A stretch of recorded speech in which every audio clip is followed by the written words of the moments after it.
It's extremely important for any movie to get the audience's attention in its opening moments and then continually offer up enough entertainment to sustain interest through to the end. It's certainly much harder said than done though, and there are virtually unlimited number of things which might cause viewers to start flagging and ultimately tune out.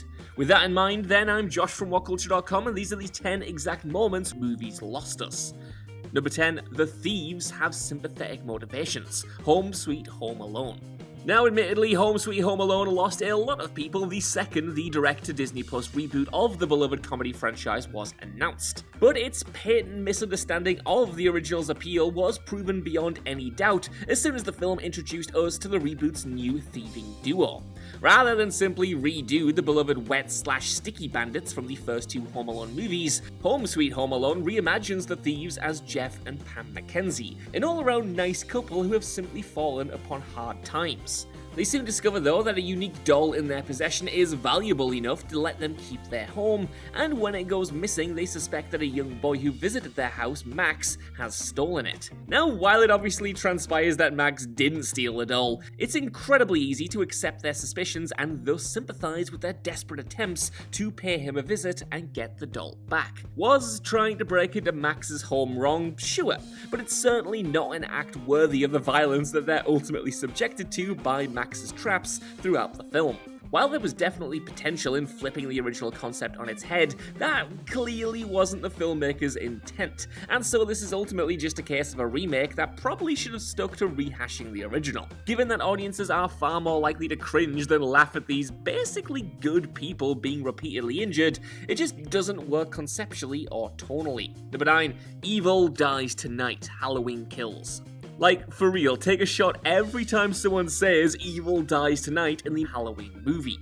Halloween Kills may boast some of the most brilliantly gnarly violence of the entire series, but it's also got a rotten core that clumsily attempts to make genuine commentary about the dangers of mob mentality. Much of the film is focused on Haddonfield's residents, led by Tommy Doyle, forming a mob to try and kill Michael Myers once and for all. Unsurprisingly, the mob is an unorganized fleet of local morons who, in the film's very worst scene, end up mistaking an escaped mental patient for Michael Myers. Despite the protests of Karen, the mob rapidly chases the man onto the hospital roof where he jumps to his death, before Sheriff Brackett hilariously ponders who the real monsters actually are. Yeah, subtle. And that's not even the end of it. When the mob's plan to ensnare Michael finally plays out, he responds by simply slaughtering the lot of them. Number 8, deepfake Catherine Keener, The Adam Project. For the first 2/3 of its runtime, Netflix's The Adam Project is a pretty fun time travel movie focused on the giddy joy of Ryan Reynolds hanging out with his 12-year-old self and also their late father. Things go spectacularly off the rails in Act 3 though, when villain Maya, played by Catherine Keener, makes contact with her much younger self, 32 years younger in fact. As stunning as digital de-aging tech has become over the last few years, especially in the Marvel Cinematic Universe, the CGI work to make Catherine Keener look effectively half her age isn't even remotely convincing. Rather than smooth out the wrinkles and so on, it appears that the VFX team has effectively deep-faked footage from Keener's old movies onto a body double, and the result just tumbles immediately into the uncanny valley. Given that young Maya is present for a huge chunk of the third act as well, it becomes extremely difficult to focus on what's actually happening for the rest of the movie. This creepy, off-putting, and very distracting CGI abomination was a huge, huge mistake. Number 7, Morpheus is Dead, The Matrix Resurrections. The Matrix Resurrections is admittedly a massively divisive movie, though one of the chief complaints from fans was the absence of two of the series' most prominent actors, those being Hugo Weaving and especially Lawrence Fishburne. Even so, many fans did hope that Fishburne would appear for a surprise cameo as Morpheus, or in the very least, that the door might be left open for him to return in a possible sequel. Well, Lana Wachowski unfortunately bummed everyone out by revealing midway through the film that Morpheus died many years prior during a conflict with the machines, and a statue has since been erected in his honor in the new human city of Io. For fans who are already on the fence about the movie at this point, this might have been the punch in the gut that caused them to turn against the flick for its equally baffling remainder. Morpheus is such a fantastic character, and considering that the story found ways to conveniently resurrect Neo and Trinity despite 60 years passing since the events of Revolutions, it did feel like a cop-out to just kill Morpheus off-screen and replace him with a new machine counterpart. Number 6. Mark Wahlberg as Sully, Uncharted. The Uncharted movie may not be completely terrible for the subterranean standards of most video game adaptations, but it's also not really a great movie. And a big part of the problem is in the casting, as while Tom Holland did feel like a strange casting choice for Nathan Drake, it still makes a lot more sense than hiring Mark Wahlberg to portray his mentor Sully. There's not a moment in this film where Mark Wahlberg feels like he's doing anything but playing Mark Wahlberg. Not even when a fake mustache is slapped on his lips during the post-credits scene.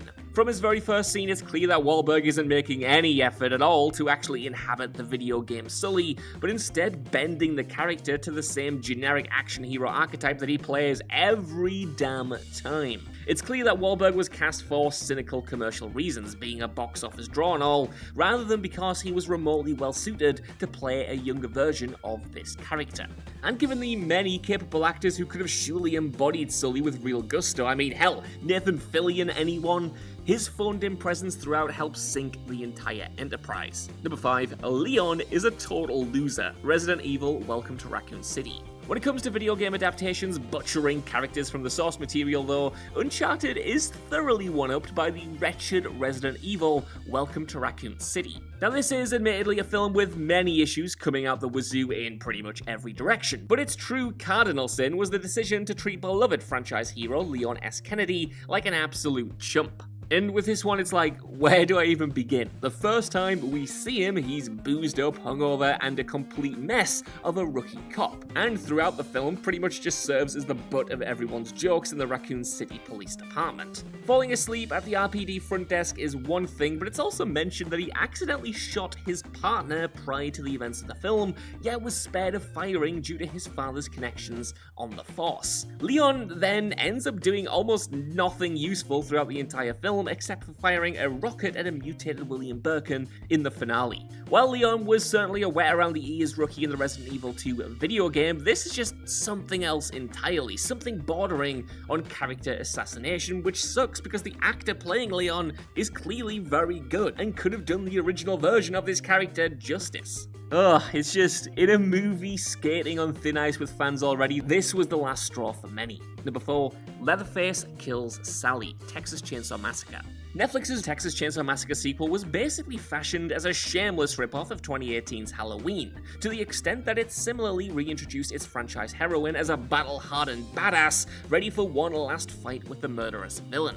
The survivor of the original 1974 Texas Chainsaw Massacre is Sally Hardesty. Sally, now in her late 60s or early 70s, works as a Texas Ranger and heads out to do battle with Leatherface once more after apparently spending almost 50 years looking for him. Yet, this movie is no Halloween 2018, and beyond the fact that Sally has a rather meager supporting role in the flick, her showdown with Leatherface doesn't go how anyone expected, and in a totally bad way. Hilariously, it ends with Sally wasting a blatant opportunity to just kill Leatherface and then being abruptly run through by his chainsaw. As a result, the younger heroes are left to fend for themselves, and surprise, they don't fare much better either. As an attempt to circle back to the original movie, this was an absolute failure, simply serving a beloved heroine up to Leatherface like she's any other hapless victim. Number 3, that totally insane car chase, Deep Water. Adrian Lyne's Deep Water is truly one of the most deranged, head-scratching works of cinema released over the last year. The story basically revolves around a man, Vic, played by Ben Affleck, who agrees to let his wife Melinda, played by Ana de Armas, have affairs in their marriage,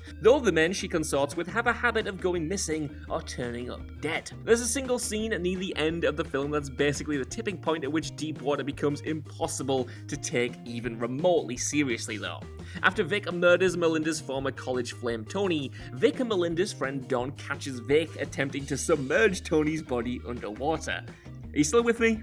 Well, after this, a chase ensues with Don getting into his car and Vic pursuing on a bike, like a push bike. Somehow, Vic is able to keep up with Don throughout the car chase, all the while Don's attempts to text his wife and inform her of Vic's guilt are ruined by his phone's damn autocorrect feature. Ultimately, Don ends up accidentally driving his car off a cliff, killing him instantly and conveniently offing the only witness to Vic's act. It's at this point the audience is just left to consider how anyone was supposed to watch Deepwater as a serious erotic thriller rather than an absolute farce. I mean, no wonder it festered on a studio shelf for 2 years before being sent straight to streaming. Number 2, CGI Egon, Ghostbusters Afterlife. Now this one might ruffle some feathers, but Ghostbusters Afterlife's bombardment of nostalgia touchstones reached an unbearable crescendo during its saccharine finale, where director Jason Reitman made one wildly misjudged creative choice. Though the film begins with Egon Spengler's death, we never clearly see his face, and a body double has evidently been used to respectably impress his presence in the story, what with Egon actor Harold Ramis passing away back in 2014. Many observers pre-release suggested that the most obvious manipulative thing that a Ghostbusters sequel could do was resurrect Egon as a ghost with state-of-the-art VFX, and that's precisely what this movie does. And while the CGI visage of Egon does look totally fine from a technical standpoint, it does rather feel like one step too far in a movie that shamelessly regurgitates almost everything good about the original Ghostbusters film. Even beyond the ethics of bringing a dead actor back to life without their permission, his estate clearly gave the okay in this situation. Using Ramis as an emotional anchor to tug the audience's heartstrings just feels a little bit too much for some parts of the audience, even if the intentions were no doubt sincere and earnest, and it is easy to understand why this didn't work for everyone. Number 1, the nonsensical credit scenes, Morbius. It isn't remotely controversial to say that Morbius is a bad movie, an agonizingly retro piece of work that was clearly chopped to pieces by Sony during post-production in an attempt to ride the Spider-Man No Way Home coattails all the way to the bank. At least it's short though, with the end credits rolling at roughly the 90-minute mark, such that it's tough to get all that worked up about how utterly pedestrian and forgettable it all is. But then those credits scenes happened. The mid-credit scene shows the MCU's Adrian Toomes, aka the Vulture, played by Michael Keaton, being flung into the world of Sony's Spider-Man universe, appearing through the same multiversal rift that we saw in No Way Home. This, though, immediately raises a number of inconsistencies with the established facts. For one, why would Toomes end up in this universe at all? Why doesn't he seem to care about his family back in his universe? And why are we told that there's no record of Adrian Toomes in this one? I mean, are variants not a thing here? Things get even stranger in the post-credit scene though, where Toomes, now inexplicably wearing a full Vulture getup, meets up with Morbius and invites him to join his team, implied to be the Sinister Six. And again here, for one, how did Toomes manage to build a Vulture suit without the Tinkerer and in a universe where the Battle of New York never happened? And why would Morbius, who the last time we saw him was acting with distinct heroism, even be remotely interested in what Toomes has to say? It's at this point that Morbius went from being a bad but relatively harmless movie to a generally cynical and mind-boggling piece of work.